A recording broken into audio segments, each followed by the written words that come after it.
Show with Lee Sanders. Get fun, in-depth coverage and analysis from the latest in professional wrestling in AEW, WWE, NWA, Impact Wrestling, or the world of entertainment. From hit TV shows to your favorite sports like the NBA or NFL. All things music, movies, and beyond, while trying to make sense of this crazy world we live in.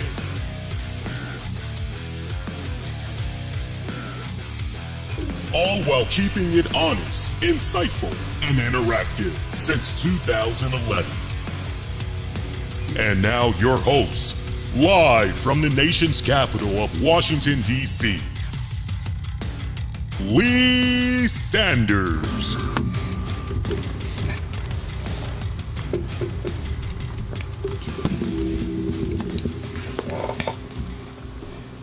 Hey, what's going on? Covering the latest in wrestling, entertainment, and beyond since 2011. You are checking out episode number 1058 of the RCWR show. Lee Sanders with you guys for this Monday night of November 6, 2023. We're kicking off the month of November, right? Our first show of the new month, as we're just a few weeks away from our 12th anniversary show. You heard me right. 12 years we've been at this now. So many shows that we've put out there over the years. 12th anniversary coming up. I don't know the logistics just yet. I know we'll definitely celebrate our 12th anniversary, though. We'll be doing that at the end of the month. But as far as who all might be coming by and all that, I still got logistics to figure out. Hope you guys have been fantastic since last I was on the air with you guys. Last time I was on the air with you all, we were just less than a couple of hours from Halloween. So I hope that the festivities in your respected household went okay, as it is a full court press right now as far as fourth quarter, the holidays, right? We're at the end of the finish line, right? We've got Veterans Day. We've got Thanksgiving, right? And just all of that. It's just wham, wham, wham, wham. Just back after back after back after back after back. Nice, well-rounded show I got planned for you guys. Now, we're going to have ourselves a short show. And the reason being, I literally, before I went on the air, had took some melatonin because your man has a early day tomorrow with classes. So I want to try to be done. Hopefully, we've done pretty good with these Monday shows, unless otherwise. Some weeks there's a lot to talk about, but this go round, it's been relatively quiet, for the most part. We should be good in about an hour 15, maybe an hour 20. I would be shocked if we went as far as 90 minutes, but we're definitely not going to be touching nowhere near close to a 2-hour show. What did you guys think about tonight's WWE Raw, by the way? Sound off on that, as this was Monday Night Raw's first official show from the aftermath effects of Crown Jewel. I know I did not join you guys for a Crown Jewel post show, as I had planned on doing a post show, and honestly, business before pleasure. I have been slammed with coursework after coursework, and then I literally had took up a new course which had started, I would say, that final week of Halloween, because technically it started around the 25th. This was like an online orientation that needed to be filled out, and then the quicker that was filled out by the respected deadline, then the sooner you had got access to the full course content, as far as assignments, discussion boards, things of that that nature. This was a distance learning class. So for those of you that maybe have never heard that terminology before, I mean, it's new territory for me personally, because this, when it comes to distance learning, you're not doing a live Zoom. You're not taking classes via Zoom, or maybe you're using, Google Hangouts. You're not doing any of that. You're not meeting in campus. You're not doing any of those things. There is no, okay, you got to make sure you show up at this time because roll call is going to be taken. There's none of that. It is just pretty much you go into a site, you see pretty much the dates for assignments that are coming up that's due, and you see what chapters you need to be reading, what quizzes, things of that nature. Now, of course, if you need some type of help from your instructor, they are a click away from just hit them up with an email and all that, but pretty much nobody's watching over your shoulders and anything like that. It's just all on you, my pretty babies. So I had that course start right before Halloween kicked in, and the work for that, it's just boom, boom, boom. I mean, it's just coming at you fast, and you only get but just maybe a day or two to relax before the next wave of course content hits and everything. So I've pretty much been slammed with the coursework, but I did manage to check out for on demand Crown Jewel and everything. And honestly, look, that went down exactly how I thought it was going to go down. I did not expect for Kairi Sane to make her return. That was a pleasant, nice surprise. I know there's a lot of Kairi Sane fans that's out there that's just, oh man, she's back, seriously, right? A lot of people are looking forward or have been toying with the idea for years of seeing Io Sky and Kairi Sane do something at WrestleMania. Hell, maybe even something involving Asuka as well. Make it be a triple threat, and all that good stuff. Seth Rollins retaining, not really a shocker right there. I would say, if anything, just thinking about the way how everything played out at Crown Jewel, if anything surprised me, I legit felt that Solo Sikoa soundly defeating John Cena. I did not anticipate that coming. And given the fact of how everything was built up with John Cena hasn't won a singles match in blah, blah, blah, blah, blah, blah days. What was it, like 5,000 and something days? They basically were saying he hasn't won a singles match in like 5 years or some crazy, ridiculous number that they put out there. So you're hearing that leading up to the match, and you're automatically going, spoiler alert right here, okay, we see how this is going to be playing out. And if you had listened to last Monday's show when we were going over match predictions, I did say, hey, Cena needs to win this, but make no mistake about it, he is going to get a Samoan Spike or 2 or 3 by Solo Sikoa. Well, I got part of that equation right, but I definitely did not get the winner right. I mean, that was just, wow, we're going in this direction. Okay, cool. Way to pay it forward, John Cena and just everybody involved in that decision making. I loved it. The fact that was a surprise and everything, I wasn't mad at it. None of that whatsoever. I welcomed it. And then the other surprise, I would have to say, would be, I'm just looking at the rest of the card, Logan Paul actually defeating Rey Mysterio.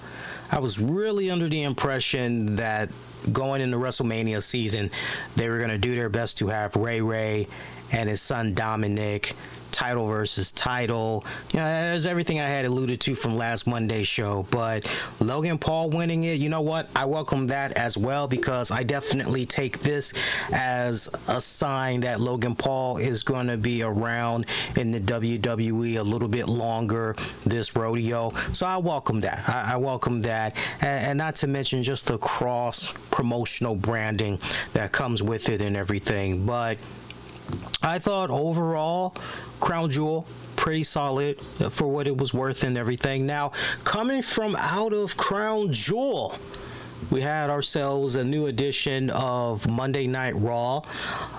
Build up, right? You're looking at this episode and you're going, okay, now that Crown Jewel is in the rearview mirror, we can now focus on Survivor Series War Games, which is going to be going down in a couple of weeks, okay? And we've got the most updated card for that we'll get into in just a hot little bit. Not too many matches that you can lick your lips on and everything, but it's definitely going in the right direction.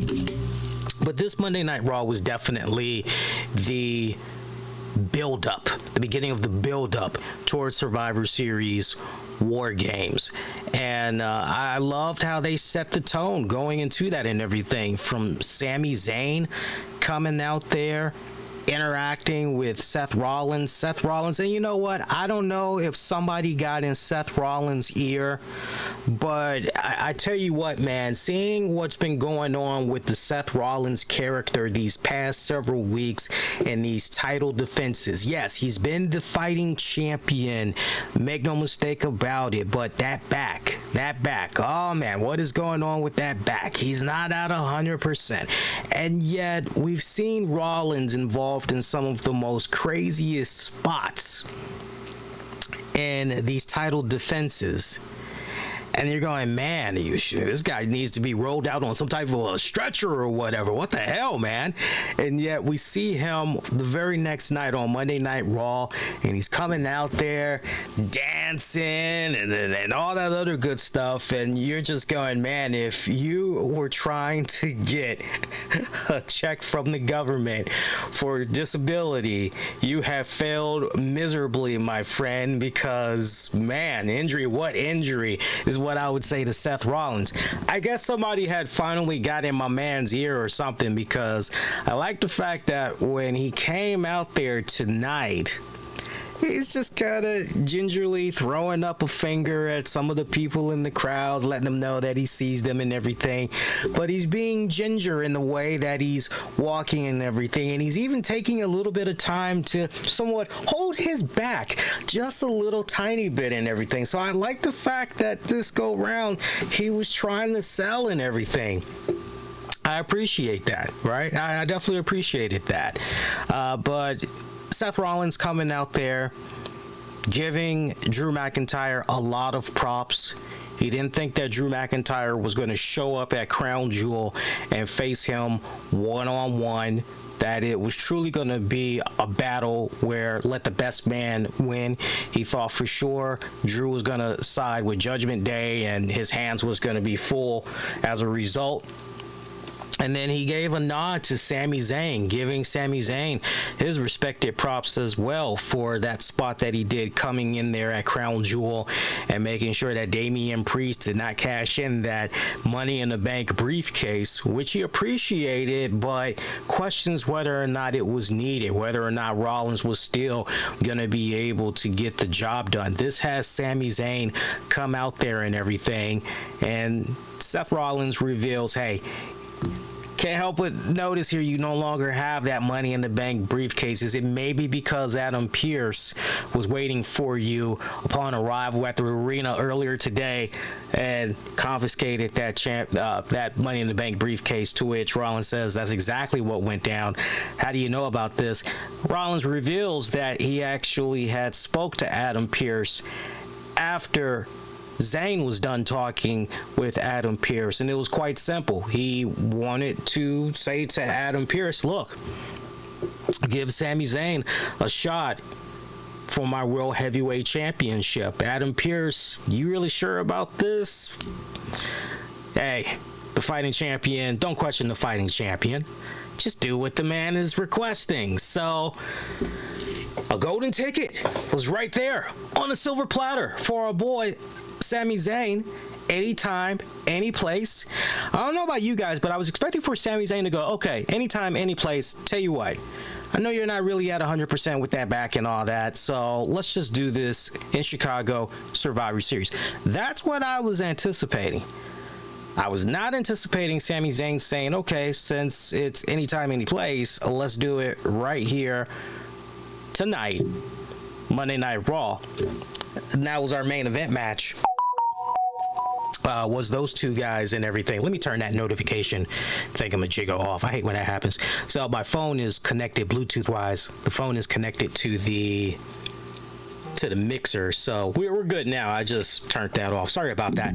So yeah, it interrupts your train of thought if you're really not on point like that. Just No, that other good stuff. So that was our main event match for tonight. Seth Rollins, Sami Zayn going at it for the World Heavyweight Championship.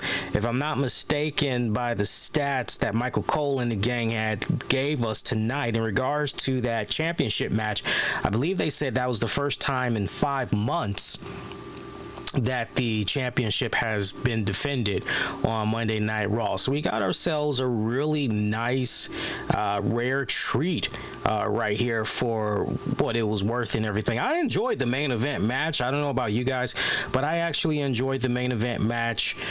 Sami Zayn coming oh so close to winning that World Heavyweight Championship. Ever so freaking close, man. And the finish to that, you know, you're looking at those final moments, right? And let's really just not really dissect it, but just help paint the picture for those that haven't watched Raw yet and everything, right? We go into a super kick from Rollins. Then that sets up the pedigree. That gets him only a near fall. So we got Seth that's standing, and Sami Zayn, meanwhile, he's struggling to get up to a vertical base and everything. We got Rollins trying for the stomp yet again, yet Sami grabs on the legs. He's actually able to pull off a lion tamer, and he almost gets the bad boy in. I mean, he does the step over and everything. Rollins manages to climb over to the ropes, and you're going, oh man. Sami drags him right back to the center. You're going, okay, this is it. This is definitely it. Yet out of nowhere, there was a roll-up by Rollins. The 1, the 2, the 3. And just the way you had the kick out kind of come about, you're under the impression, okay, Sami kicked out. The match is definitely going to continue, right? Or if you were a little bit distracted, maybe looking down or having a conversation with somebody for a few seconds, and then you look back at the TV, you're going, oh, okay, looked like it was a kick out. Okay, great. Like, nah, my man, that's it. The match is over. And you're like, wait, what happened? Can we get the replay? What happened? This was a great main event match. I loved it. I really felt that there should have been some controversy involved in this, though. I mean, this was just really, really weird. I mean, fill me on this. So let me see if I got this straight, just for storyline purposes here. So we've got Damian Priest from Crown Jewel that had the Money in the Bank briefcase. He's getting ready to cash in this bad boy when Sami Zayn comes out and pretty much puts a monkey wrench into those dreams, those aspirations, those plans. He puts a big old monkey wrench into that. And yet Judgment Day does not interfere in this main event match. Damian Priest does not make his presence felt to let our man Sami Zayn know, I got your number. I got a receipt for you. I'm coming for you. I just did not like the way this was set up. I really, really didn't. You know, to have Sami Zayn, I mean, on the one hand, you look at the way this match went, and you're going, okay, yeah, this match definitely should have continued the way it was kind of set up there, but this was a clean win. So, you know, you're kind of looking at that, and you're taking into account Sami Zayn is supposed to be on this new story arc where he's taken more seriously, more legitimately as a threat in the main event title picture. Like, this guy is perhaps just a heartbeat away from becoming a world heavyweight champion and everything, and pretty much like, don't sleep on this guy because the impossible can and will happen. So for me, I just felt the narrative that really should have been told right here is Sami Zayn, yes, he's going to come extremely close, but it's not going to happen because you've trifled with the wrong stable in Judgment Day. So to go with the whole roll-up freaking thing, I just wasn't a fan of that whatsoever. It just kind of poo-pooed over what was honestly overall a really good match and everything. And to that point, post-match, we've got Judgment Day coming out there, and they're just laying everybody out. You're looking at this going, okay, maybe there's going to be a cash in here, right? Perhaps. Maybe there's going to be a cash in here.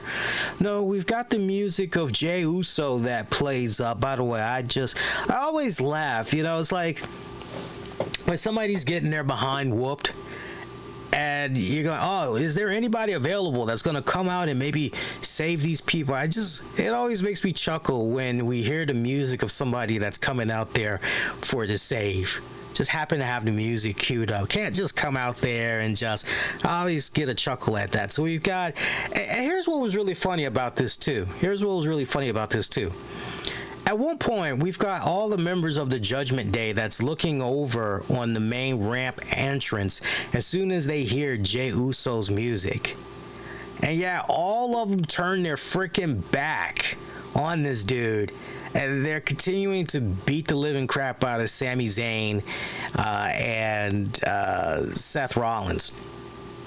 And I just laughed big time at that. It's like, wait a minute, y'all just turn your back on this one guy, right? And this one guy in Jey Uso who gets in there, and he's delivering a couple of super kicks. Like, no, that should have never happened. He should have been grounded off the break as soon as he got into that ring. Yeah, he might have been able to get a couple of licks in there on one person, but he pretty much was going to have his behind handed to him regardless. Then you have Cody Rhodes come out there, try to help balance out the odds, have a bunch of officials come out trying to separate all of these men.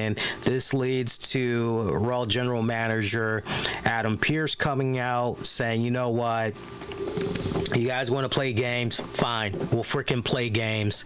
We're going to do this. Chicago Survivor Series War Games. Yes, I agree with the many of you, the people out there. He is no William Regal, but you know what? Kudos for effort. I got to give my man kudos for effort. So, War Games, it is going to be both of these respected factions. Let's get it on! That's going to be fighting. So, that's one of the matches that's going to be coming up at Survivor Series is the War Games match between Cody Rhodes, Jey Uso, Sami Zayn, and Seth Rollins taking on the Judgment Day and JD McDonough. Also, development tonight and setting up Survivor Series in a couple of weeks. Remember, it's going to be going down on November the 18th, and I would not miss that one for the world. I will be with you guys Saturday night for that pay-per-view or premium live event post-show. I wouldn't miss that for nothing. I'm definitely going to be checking that out. It sucks I wasn't able to do Crown Jewel, but that was unfortunately earlier in the day, and I had to work during that time. But the fact that we're now going to be back in the States for the next little bit with these premium live events, that means we're going to have them in the evenings, USA time. I'm definitely going to be good to go.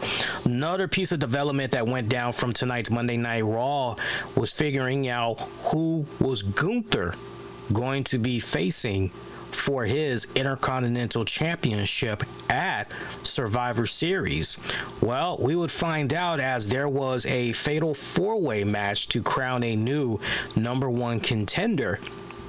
Your participants for that fatal four-way was The Miz, also Big Bronson Reed, Ricochet, and Ivar of the Viking Raiders. By the way, shout out to Eric of the Viking Raiders. I don't think we had really talked about this on last week's show. It might have been something that was supposed to get mentioned, but because I know there's like a lot of news, pretty heavy from last week's show that we had got into and everything.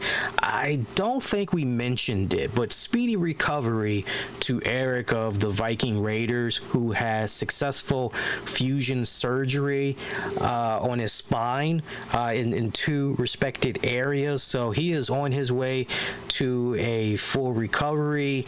What that means for his wrestling future, who knows? As I always like to say, when it comes to serious injuries like that has to do with the spinal cord, and right, you're talking about the spinal cord, the central nervous system, just it's a whole lot of complications, a whole lot of things with that. It's just one of those, let's not even talk about wrestling right now. Let's not even worry about it. The man's health and well-being, that all comes first. Talk about that whole stuff at a much later date, right? That's how it is. But definitely a speedy recovery to him, as he had successful surgery a couple of days ago. So definitely you like hearing that, because at this point it's, look, not only a full recovery, but just, hey, the fact that you're not in a wheelchair, the fact that you can still walk around, and if you have kids or if you're an uncle, right? It's those little things that really, really matter the most and everything.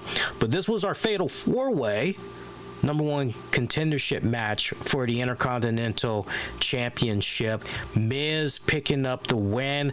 I like the finish that had went down with this one, because the way that it ended here, we had Reed and Ivar. They both were pulling themselves up on the apron from either side of the ring. And then they climbed the corners. They were staring each other down and everything. Ivar connects with a moonsault. Reed tries for a tsunami. Miz moves out the way. And as all of this is going down, Ivar is able to get in a cover on Ricochet. Miz covers Reed, and the ref is counting 1, 2. Like, he's got a vantage point in the way the ref is positioned. He's looking at everything that's going down. We get the 1, we get the 2, we get the 3, and from the fan perspective, we're going, okay, it looks like Ivar and Miz both successfully pinned their opponents, so it looks like both of these men are going to face Gunther in a triple threat for the IC title. But then we had, I'm trying to think who it was. I believe it might have been Wade Barrett. Wade Barrett, I believe, was first to say Miz won. Miz got it, and Michael Cole was the voice of reason and everything. Hey, I think we got a little bit of controversy here. Don't think that it's as clear cut as it appears. And it took a minute for them to get the footage pulled up for replay, but when they finally did show the replay, we saw that Ricochet did manage to get his arm up right before the 3. That caused the break. Meanwhile, Miz, as he was pinning Bronson Reed, Bronson never kicked out. So that is essentially how it went down. Miz did, in fact, win. So the call was right. I believe it was Barrett that said, hey, Miz got that. So Miz actually, in fact, won. Crap ending by as far as sore loser there, and Ivar, who just went belligerent on the Miz and everything. But you know what? Say what you will. Miz still is punching his ticket to Survivor Series to face Gunther. I wasn't really a big fan of that finish. I really wasn't. Some nice spots that went down in this match. A lot of it worked out well and everything. And also not for nothing, but the way that this was set up with Ivar being a sore loser, you've obviously planted some seeds for down the road. Ivar, Miz, let them pick up right where they left off. I can't help but question how much of an impact, if at all, Ivar is going to have in that IC match that Miz will have against Gunther. Only time will tell, right? But so we had that development right there. As coming up at Survivor Series, it will be Gunther defending the IC title against the Miz. Another interesting piece of development, all in all, setting up War Games, was okay, so who are we going to have take on Rhea Ripley next for her Women's World Championship?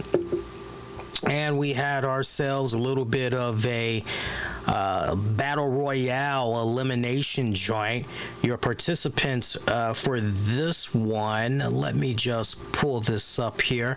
Battle Royale, we had Nikki Cross. Who else was in there? I know Ivy Now, Shayna Baszler, Zoe Stark, Raquel Rodriguez, Indy Hartwell, Casey Catanzaro. I believe Natty was in there, but don't quote me on that. I believe she was in there, but don't quote me on that. I know I'm missing a couple of more names, but those names, did I mention Nikki Cross already? I believe I mentioned Nikki Cross. There's a couple of other girls that I'm missing from that, but it's all good. You know, I loved how Nikki Cross was standing in the center of the ring, and she is just continuing to sell that nobody's at home stare.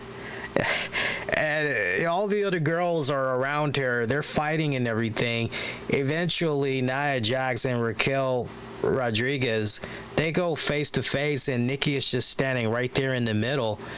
And they're trying to see what's going on with Nikki, and nothing is happening. So they just grab Nikki and toss her over the top rope. Nikki just continues, she just gets right back up after she's been eliminated. She just stands right back up, and she's just staring off in the distance the entire time. I don't know when eventually she moved, but I think what would have been really, really badass is if Nikki Cross would have just been standing outside of the ring the whole time with that long distance stare. They should have just let her stand there the entire time and let that be a running gag for like the next couple of segments. That would have been badass, but you know what, it is what it is. It's all good. I'm trying to think who ended up being the final four for this one. I know Ivy Now was in the final four. Shayna Baszler, Zoe Stark, and Miss Back, Raquel Rodriguez. I call her Back because that's all she is. Just come out, hey, it's Miss Back, and she's always posing, hitting that little back joint and everything. Zoe Stark ultimately picking up the victory here, being the person to challenge Rhea Ripley for the Women's World Championship. It's a nice move. You know, go with somebody new. Zoe's been picking up a little bit of steam for the past several weeks and everything, and I want to see what she's going to be able to do against Rhea Ripley. That should actually be a pretty fun matchup and everything. I think, honestly, though, in regards to this Battle Royale match, they should have trimmed this just a bit. This match was almost 20 minutes. Honestly, I think most people would have been fine with this being about 10, 11, 12 is really, really pushing it, but 10, 11 minutes, I think that honestly would have sufficed. But yeah, so we got that. So as it stands right now, those are the only matches that have been built up for War Games. I would imagine coming up on this week's SmackDown, there's probably going to be one or two matches that's going to be announced, and I would imagine for sure by the time we get to Raw and SmackDown for next week, the card is pretty much going to be locked up in stone and everything. Now, on an interesting note, Becky Lynch was supposed to be a participant in this match, but she got kicked silly upside the head by Xia Li. So unfortunately, she wasn't able to participate in this bad boy. I would imagine at Survivor Series, or possibly it'll just play out on Raw, Becky Lynch, Xia Li. All right, it's probably how it's going to go down. Creed brothers were in action again tonight. They took on DIY's Tommaso Ciampa and Johnny Gargano. Creed brothers picking up the win. Another good, strong showing and effort by the Creed brothers. Got a continuation there of storyline continuity and momentum and everything. So, and I tell you what, as far as what's happening with your tag division on Monday Night Raw, having the Creed brothers up there and everything, nothing but good. Nothing but good. Nothing but good. So that's what's up there.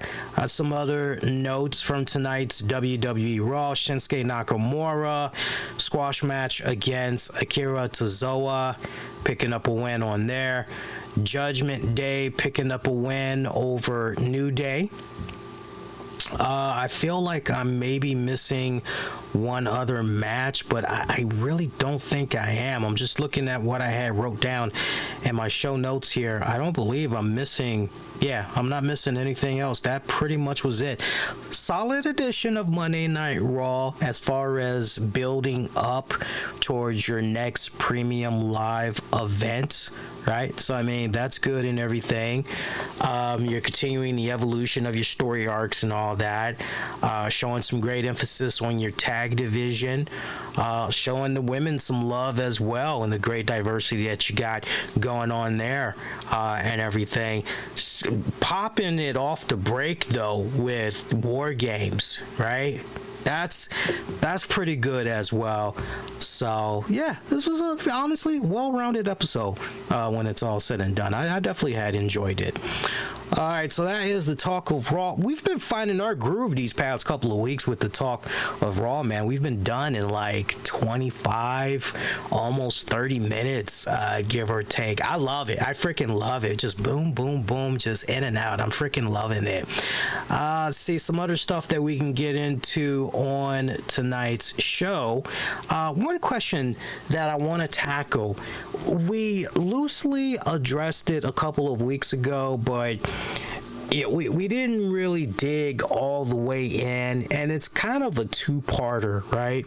I've seen the talk among those of you in social media in regards to the bloodline, more specifically Roman Reigns and this title reign. Even friends of the show, shout out to my brothers over there on Wrestling Soup, you know, even they had talked about the whole idea of the bloodline, more specifically Roman Reigns. You know, is he starting to become stale? Like, you know, is it really all about the championship? Is it about Roman Reigns? What's, you know, and it just brings up a really interesting question, which is truly the bloodline becoming stale, or more specifically, is it Roman Reigns that is starting to become stale?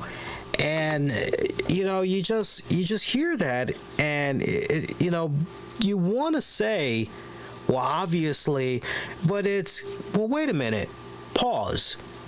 Is it really as clear cut as one thinks it is, or is there a lot more to this that meets the eye? You know, like you all, many of you Roman Reigns fans, that is, I'm more targeting right now. I'm definitely a Roman Reigns fan. You know, what's been a little bit frustrating for me, you know, first of all, the bloodline, I don't have an issue with the bloodline. Okay, Jey Uso is no longer part of the bloodline, but you got Solo Sikoa that's in there, and he just comes off like a madman that could snap at any moment. I've told you all about an idea some months back that if and when Roman Reigns does lose that championship, I could see something where Solo Sikoa plays some type of a role in it going down. He gets to a point where he's just, and maybe he just does that Samoan spike to Roman Reigns, and that's pretty much right. I could see something like that playing out down the road. You're like, nah, man, you're not gonna keep treating me this particular way. You're not gonna keep talking down to me, and you know, I'm not the Usos, right? I'm not Jay and Jimmy, right? They may have put up with that crap for, you know, but I'm a different breed. I could see, under the right story arc, Solo Sikoa operating that way. So it's not the bloodline that is the issue. The real issue is the way in which Roman Reigns has been retaining his title. It's just every time you turn around, there is always a numbers game. That's what it comes down to. I don't think anybody is tripping over the fact that Roman Reigns is popping up sporadically I don't think anybody's really tripping over that because, universally speaking, most people, okay, you know what? It has a big fight feel. It feels as though, hey, this is really, really important when Roman Reigns does come around on television, with that championship and everything. It feels like it's a pretty big deal and all that. It feels special. It almost kind of feels like you're going back to the old territory days. Why does this all sound familiar? I remember saying something like this when Brock Lesnar had the championship a while back, and most people weren't really fans of that, if you recall, right? They weren't fans of that. But there's a big difference here. You look at Brock Lesnar when he had that respected title reign and he was just popping up sporadically. Say what you will about what was going on with that Brock Lesnar reign, but comparing it to Roman Reigns, when Brock was showing up, he was ready to fight. He wasn't taking any coward's way out. There wasn't any constant interference basically, there was no interference at all in his matches. Whereas Roman Reigns, there has been interference after interference after interference. And from a storytelling standpoint, you go, man, this feels like freaking Groundhog Day. Haven't we already experienced this before? Need a new drug. Well, that won't make me sick. What the hell? So this is where WWE, and this would be my pitch to WWE as far as spicing things up now that we're in this final stretch of Roman Reigns' title reign. And that would be, look, you've already injected new blood by introducing Nick Aldis as the SmackDown GM. Very easily, you can do something as simplistic as having Nick Aldis say to Paul Heyman and or the Bloodline, hey, you guys pretty much took advantage of the last management that was in charge of SmackDown, and you were able to use to your exploitation a certain loophole that afforded you the opportunity to retain that championship. But this is a new day. There is a new sheriff in town, and we're definitely going to be conducting business drastically different than what you've been accustomed to. And from there, you can make this last little stretch of what's going on with Roman's title reign, from here on out. Okay, look, banned from ringside. No Paul Heyman, no Jimmy Uso, no Solo Sikoa. Roman, you want to continue to hold on to that championship? You're going to have to do it on your own terms by yourself. No help from anybody else, right? Hook or by crook, you need to go out there and get the job done, right? Or just leave it at, you need to be the one to get it done, get the job done by yourself, right? So that's honestly how I think we can be on the right path where, okay, now we're starting to fresh things up here with Roman Reigns because we got a new SmackDown GM. He ain't having any of that crap. He's seen what has gone down when it was Adam Pearce and whoever, not on his watch. And man, if you want to create even more friction, because notice there we've already got the introduction of friction between Aldis, Paul Heyman, right? So obviously Aldis in the Bloodline, not exactly on friendly terms. Definitely Nick Aldis ain't going to be getting the holiday card from the Bloodline, right?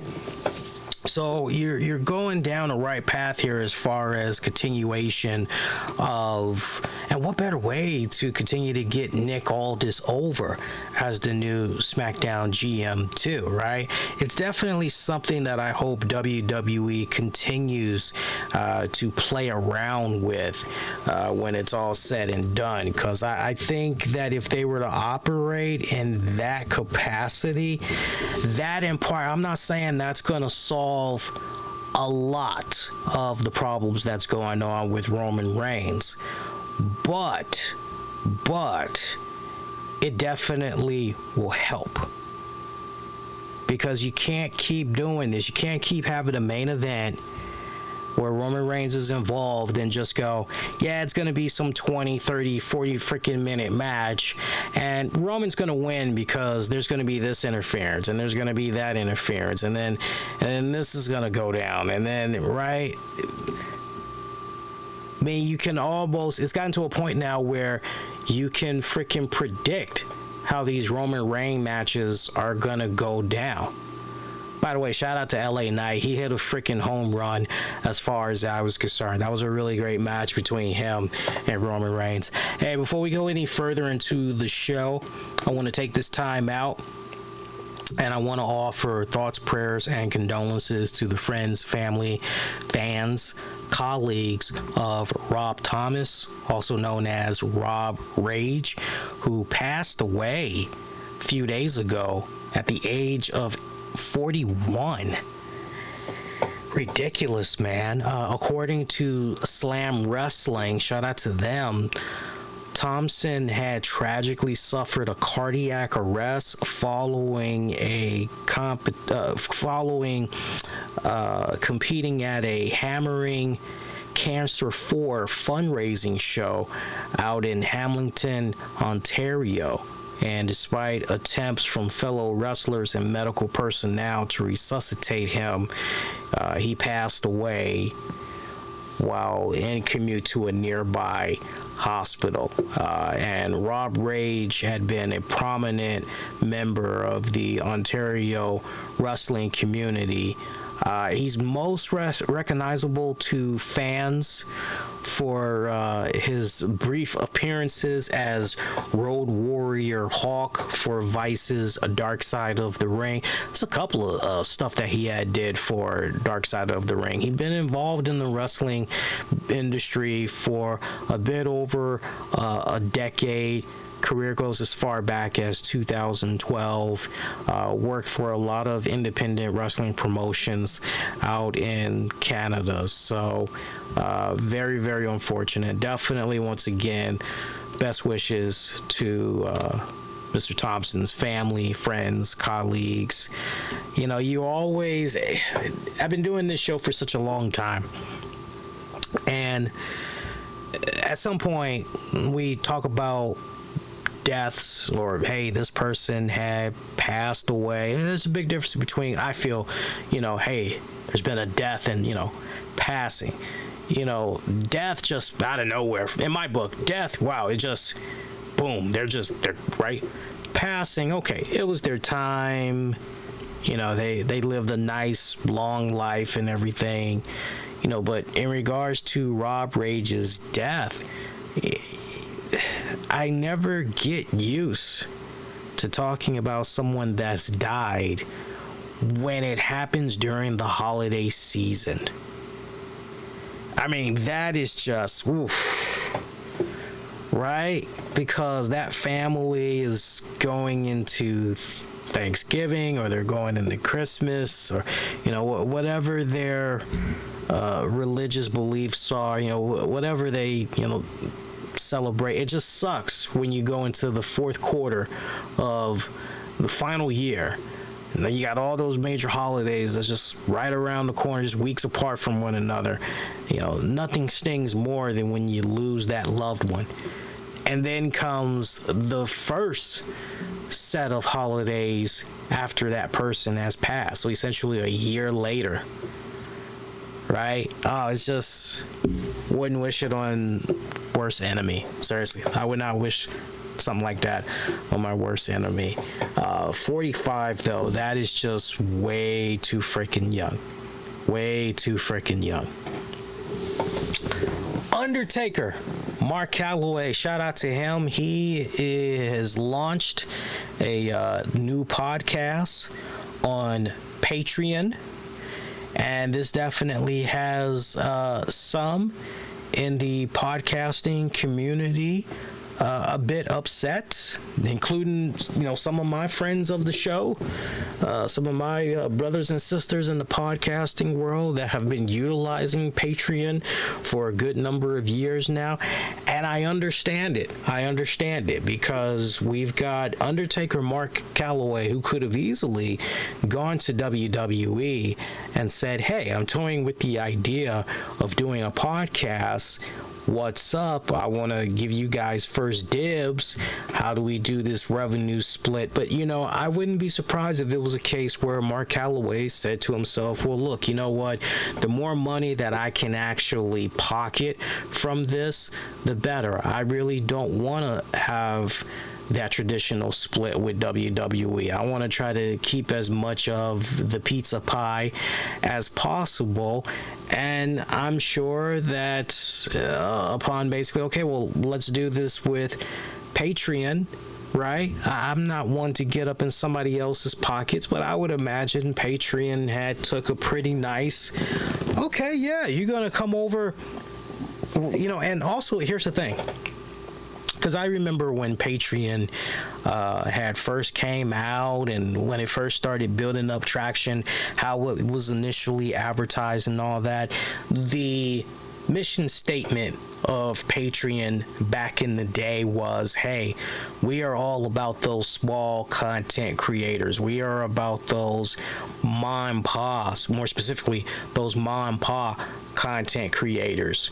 We are about those independent podcasters that's out there, and they want to try to put themselves in a position where they can connect more to their respected audience with new original content and make their fan base feel as though they're part of something that's very special, from the ground up, in the development and the growth of whether it's a podcast or, maybe you're an artist or, you fill in the blank, and yeah, I get people that are upset at the fact that Mark Calloway is, but make no mistake about it, y'all, and a lot of you all are sleeping on this, but if you were to take the time out and really do some extensive research, you will see that Mark Calloway is not the first major celebrity to take his talents over to Patreon. There have been other big name celebrities that's gone over to Patreon as well. And something else that I had alluded to several weeks back when it came to the writers and actors strike, I said to you guys, look, the future of crowdfunding, that's going to change drastically for the duration that the strike continues, because I told you guys, expect to see artists, actors, expect to see them take more to the Kickstarters, the GoFundMes, the Indiegogos, even the Patreons, and try to generate X amount of money so they can try to give it to the people that are out of work. But I also said to you guys, don't be too surprised if a lot of these people keep those pages up afterwards, because, hey, they have discovered a new outlet, one in which they can stay directly connected to their respective fan base. And it's another source of income.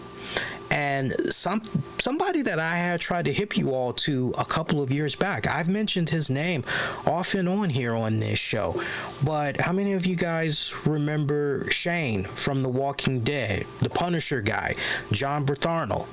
He's got this live webcast show that he pretty much takes on the road called Real Ones. And I remember highlighting the interview that he did with Omari Hardwick, Ghost from Power. And, you look at the production value of John Bartholomew's respected podcast and everything.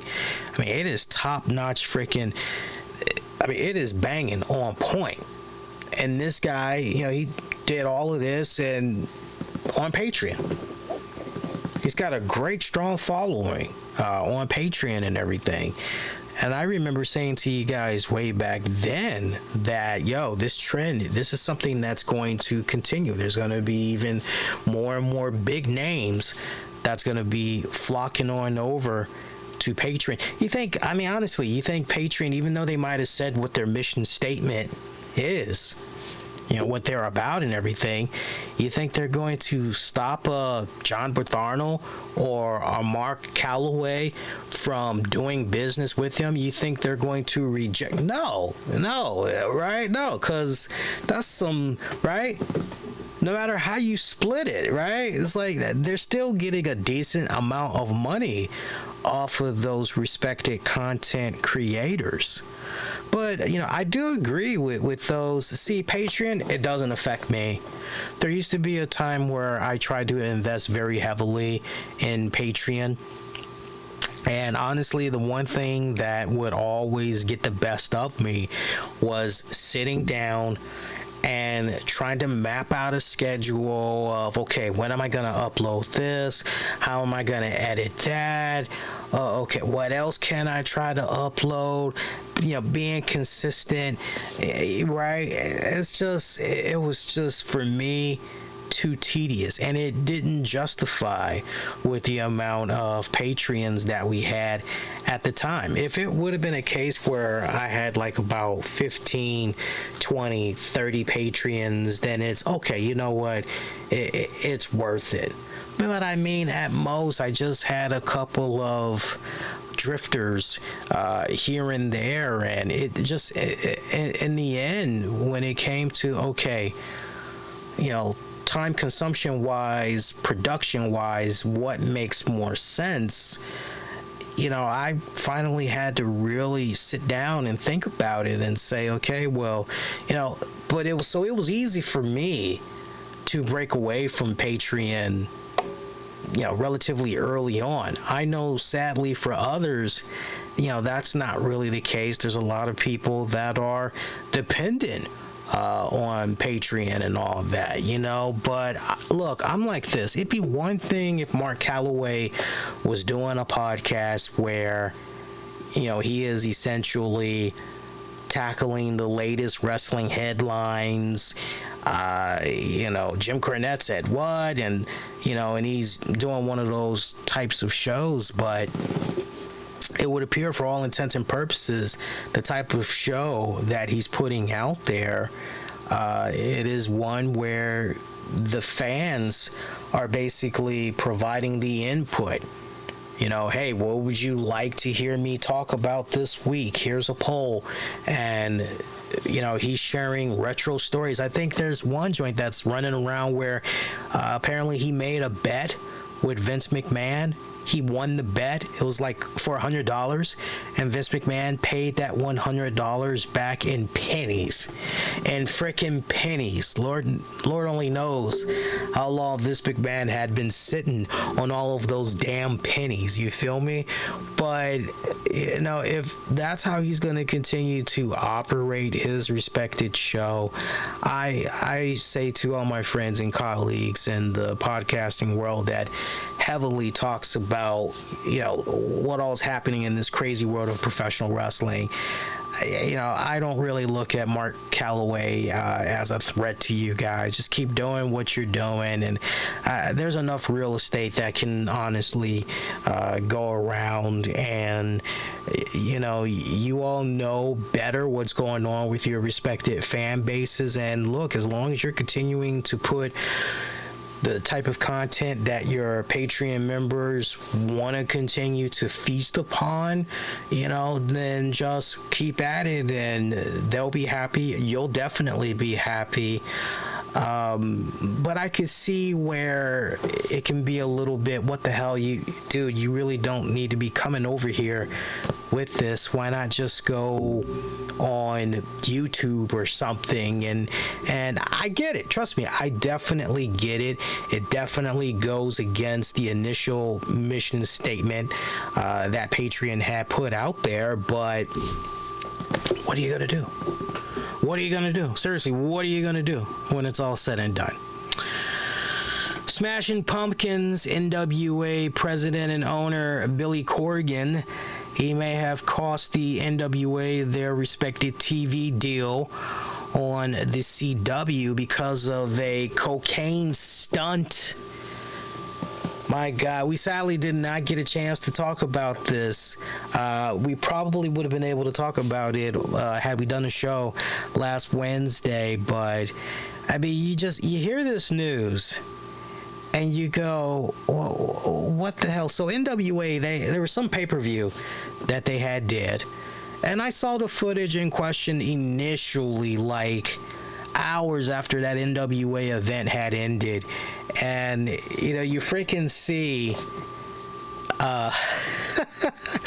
you freaking see the commentators, and I'm particularly looking at Tim Storm, and Tim Storm just has this look on his face like, this is not going to end well. What the hell are we doing here?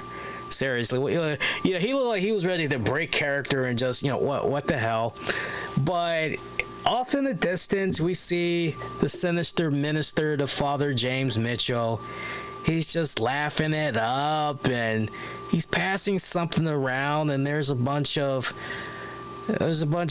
half-naked men and women that's around him, and you're just, okay, so we've got the whole, we've got a couple of sins that's at play here. Okay, right? Some biblical references here. Okay, that's fine.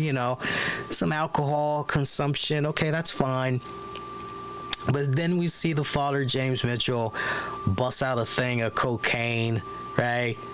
It's, I mean, we know it's sugar, but still, right? He's just snorting the bad boy, passing it all around. And when I saw this initially, I just couldn't help but shake my head and go, you guys just inked a TV deal. This probably isn't gonna look good when the higher execs get wind of this. And then you've got the folks over there at House of Wrestling that's reporting that because of this stunt, the NWA, there's a 90% chance, based on their respective sources that they've spoken to, that Billy Corgan, the NWA, they may have cost themselves the TV deal with the CW.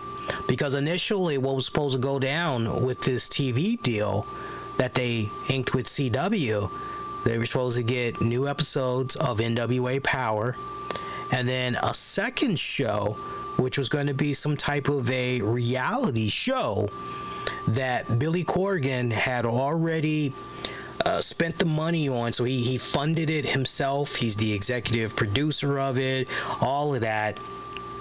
And basically, he was going to give the CW this show on a silver platter. CW, only thing they would have had to do is just basically put their ads on that respective program, right? So they're going to make some money that way. And it looks like they were very interested in the idea of this reality show because footage was going to be shown from Billy Corgan's wedding. So on top of the reality show, the idea of the wedding, all of that had, it interests them, right? There was great interest from them from those standpoints. So both of these respected shows was supposed to air on the CW. But now because of this stunt, and not for nothing, but House of Wrestling, they went on to report that the execs for the CW not interested in the NWA pay-per-views.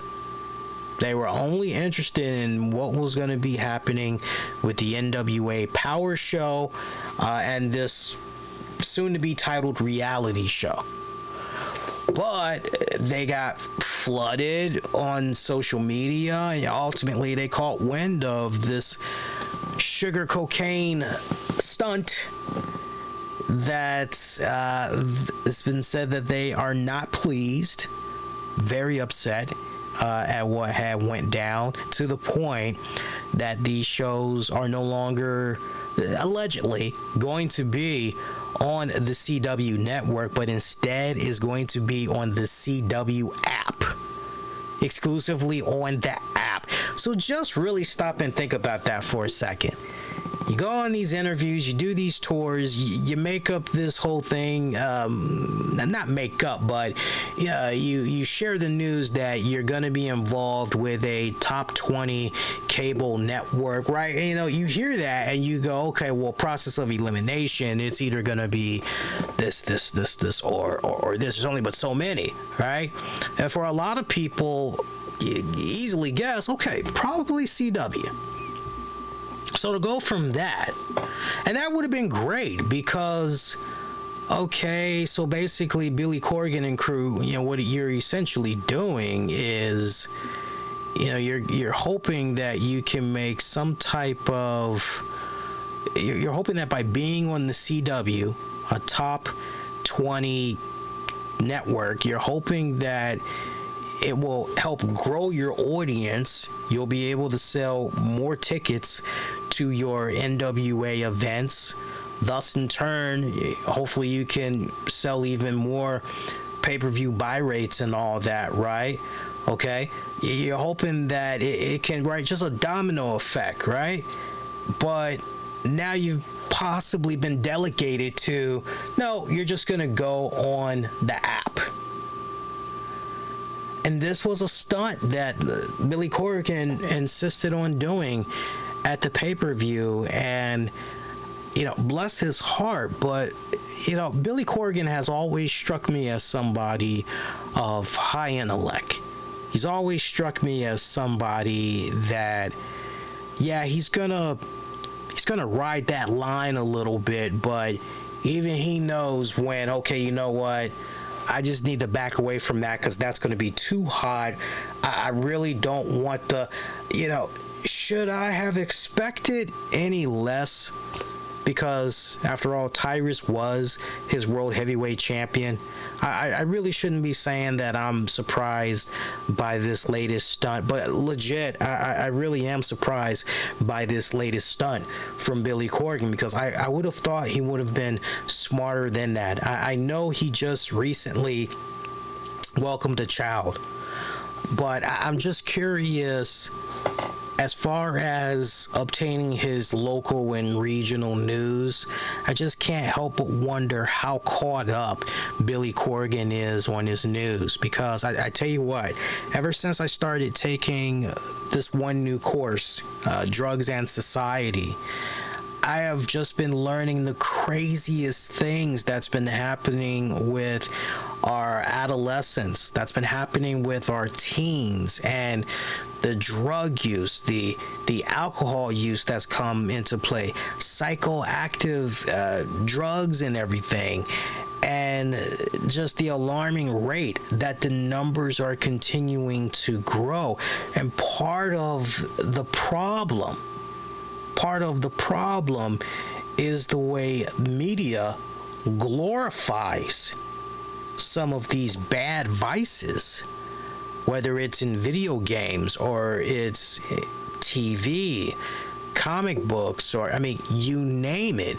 So I just would have expected for Billy Corgan and crew to be a bit smarter, just a bit smarter. Right? CW, okay, so basically connected to Warner Brothers. Yeah, we probably want to be a little bit smart here, yeah? We probably don't want to do that, even though this is going to be done on pay-per-view, pretty much anything goes. Yeah, we probably don't want to, let's just scrap that. Nothing wrong with it, let's just scrap it.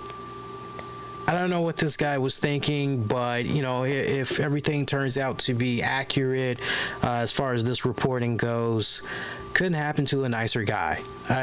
Just really, that's a bad way to do business. I personally feel you got to be a little bit smarter than that. And I tell you what,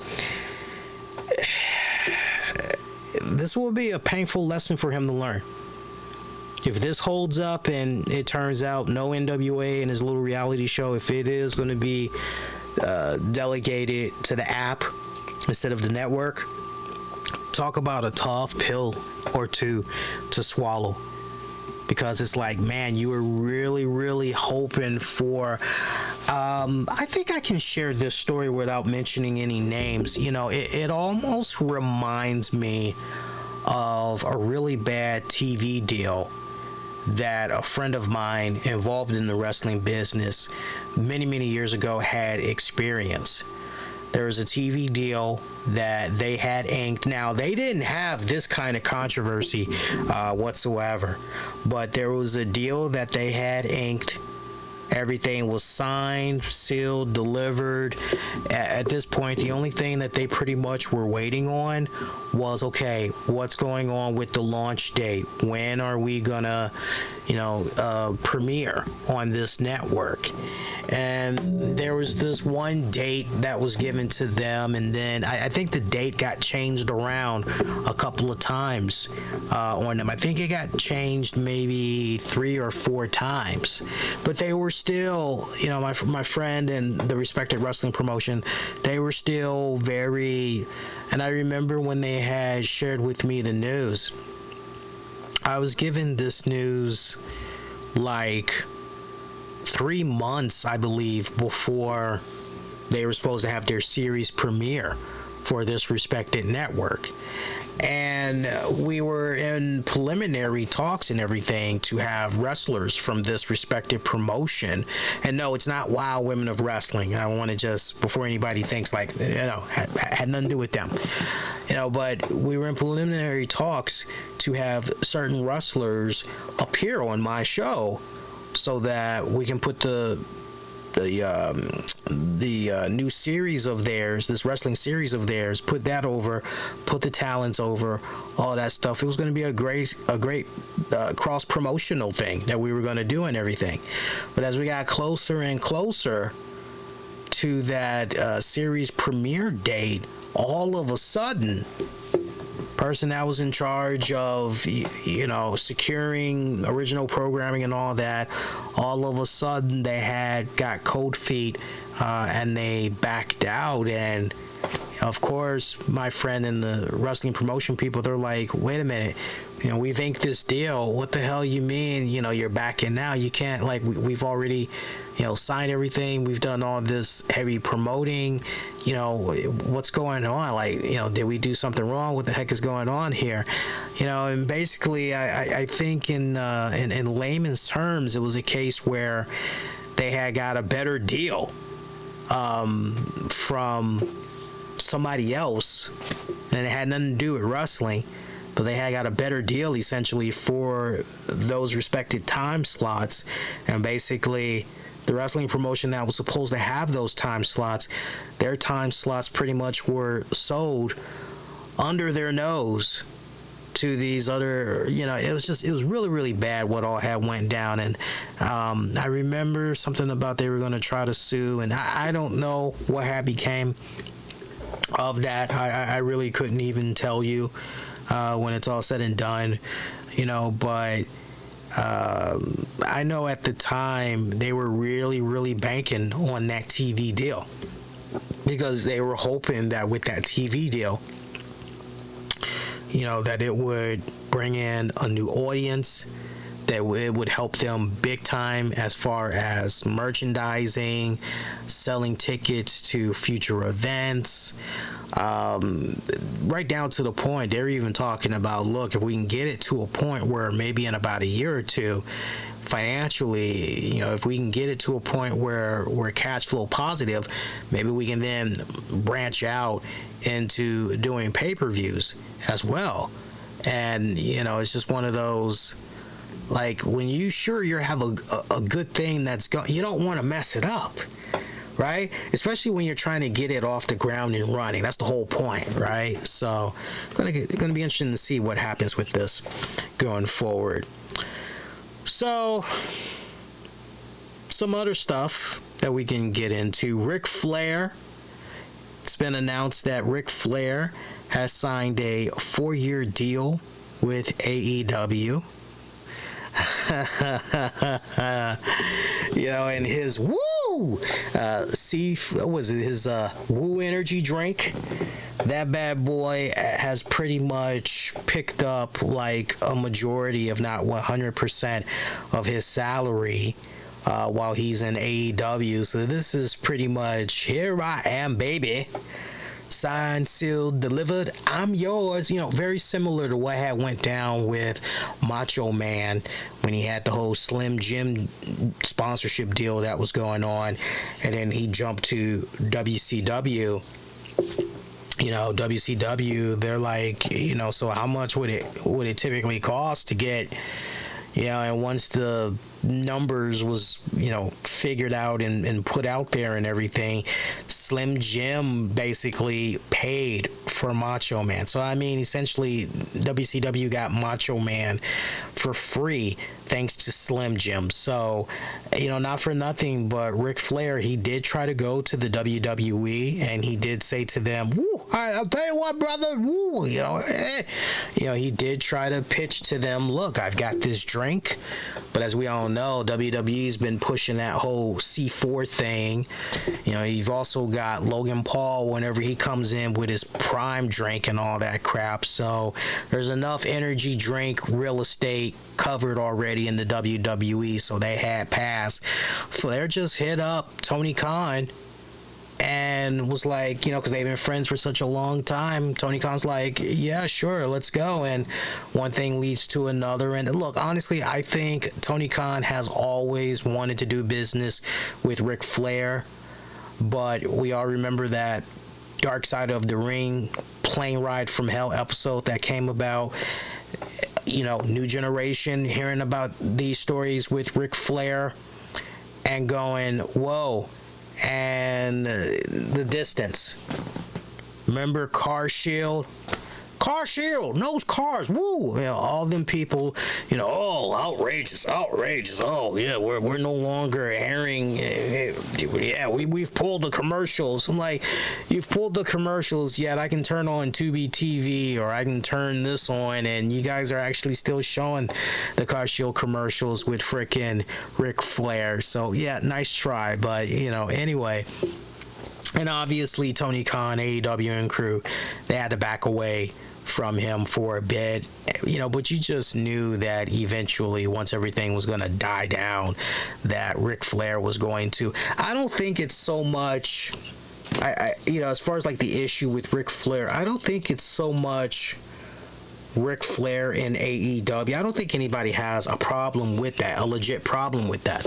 I think where most people will draw the line and say, yeah, I don't know about that, dog, is the fact that in an interview with Mike Johnson for PW Insider, I believe, Ric Flair had mentioned that he's been cleared by his doctor to be able to take bumps, hell, even wrestle. And the first thing that comes to mind is, so how much money did you slip this doctor, dog, to say that, right? Like how much did you pay this doctor to say that, right? 74 years old, and he's talking about how, hey, everything is good, everything feels fine, everything's in working order, and hey man, that match I did last year, hey, alcohol, dehydration, like, okay, whatever, dude, sure, whatever. But you can say that you can take bumps, you can wrestle, and be like that old man with that frickin' teeter. Remember the old man in those teeter infomercials, and he would do the little Mario jump?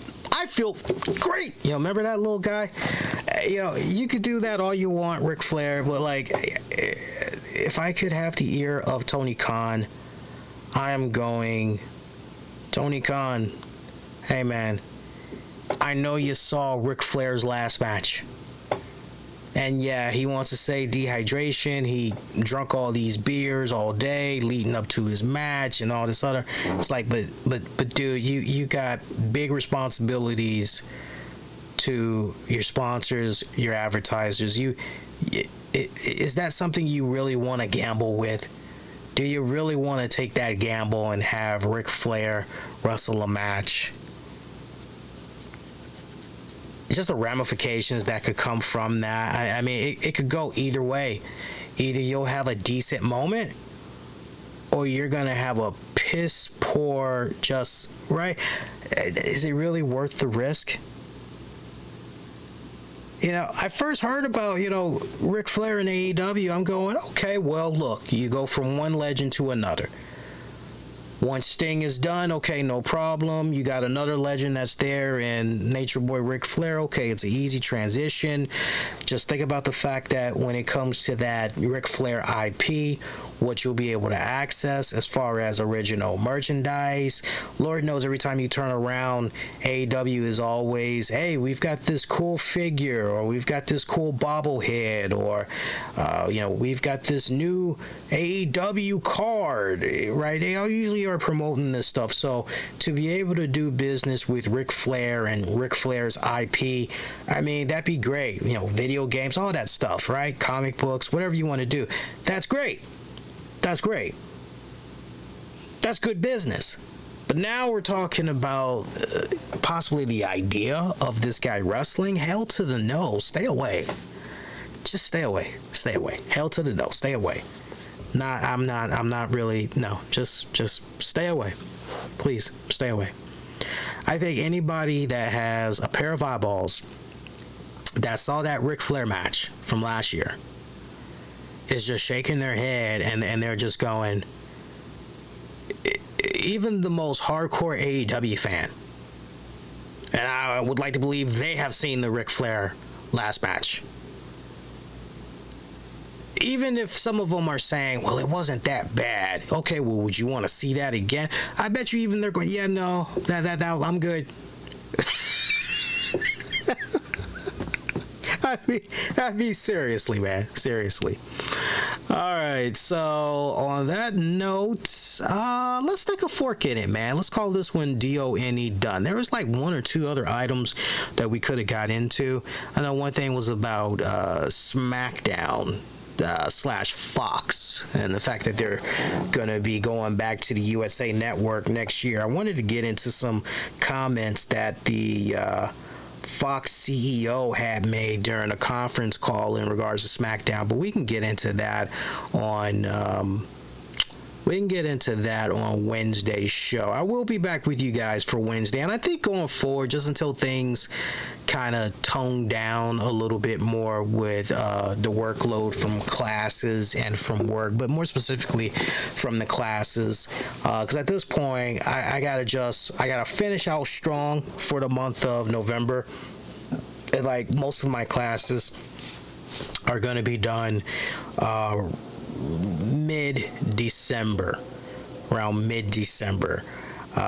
So I'm going to just take it easy with the Wednesday shows. Maybe we'll do a Wednesday show. We'll definitely do one this coming Wednesday, but the way I want to do it for the next little bit, we pretty much will do a Wednesday show every other Wednesday until, everything is not so hectic anymore. I haven't really been missing that much anyway, from the little bit that I've been checking out from Dynamite and Collision. And, you guys already know that's following my work over on the 401 Mania site. Rampage, I'm always there, Friday nights.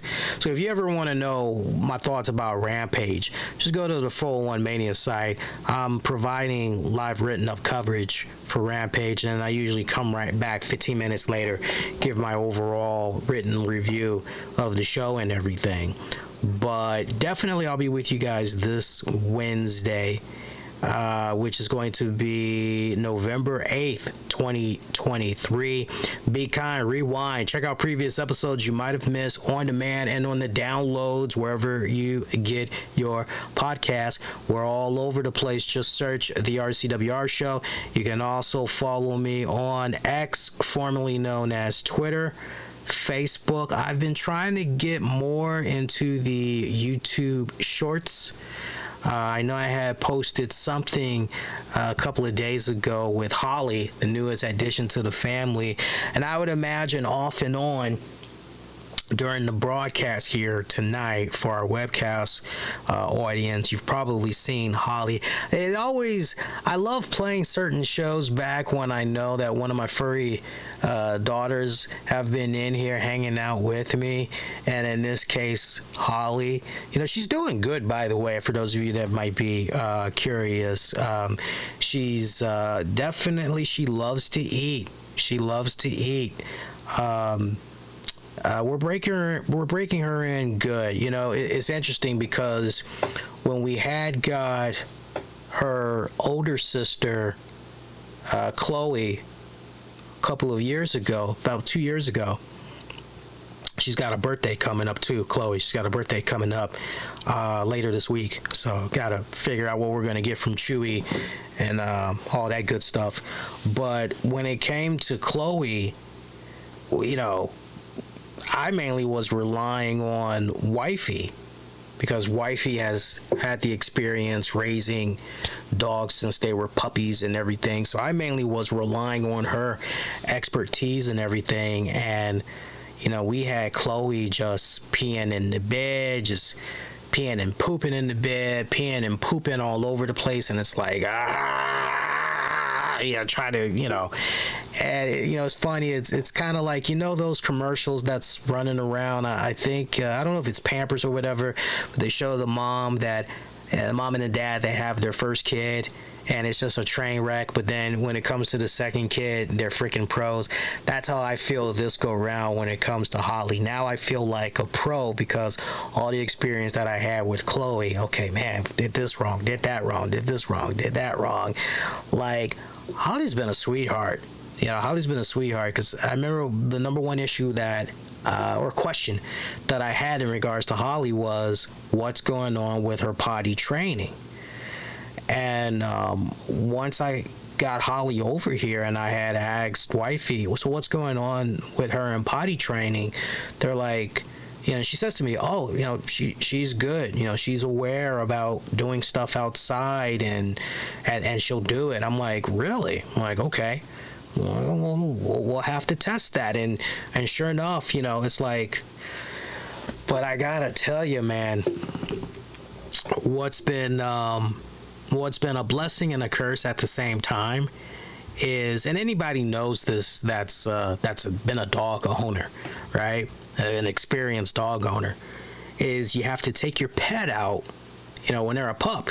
You got to take them out like at least every 2 to 3 hours because they have a much smaller bladder and they can only hold but so much. Obviously, when they get much older and the organs get even bigger, obviously, you know, they can hold it longer. But, you know, for that interim when they're a puppy, you know, a little tiny thing, you know, you got to get them out there at least every 2 to 3 hours. So it's been interesting having to set my alarm, you know, every 3 hours and everything. I get a little bit of a break depending on what day of the week it is. I get a little bit of a break where Wifey will have to get up for work, you know, kind of early, a couple of days during the week.